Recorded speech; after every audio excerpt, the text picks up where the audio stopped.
29મી જાન્યુઆરી 2026 ગુરુવાર। જે દેખાતું ન હોય એ દેખતું કરે પ્રકાશ।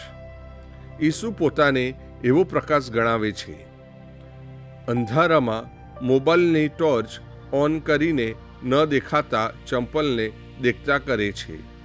ક્યારેક આપણે પ્રવૃત્તિ કરીએ છીએ પણ એની પાછળનો આપણો હેતુ જાણતા નથી। પ્રભુ ઈસુ આપણા જીવનમાં પધારે તો આપણી પ્રવૃત્તિઓ પાછળના ઈરાદાઓ સૌ પહેલાં આપણે જ જાણવા પામીએ। આ છે આત્મનિરીક્ષણ। ઈસુ આપણા એક અનુભવને હકારાત્મક રીતે રજૂ કરે છે। ખાડો ખોદે તે પડે અથવા કરે તેવું પામે।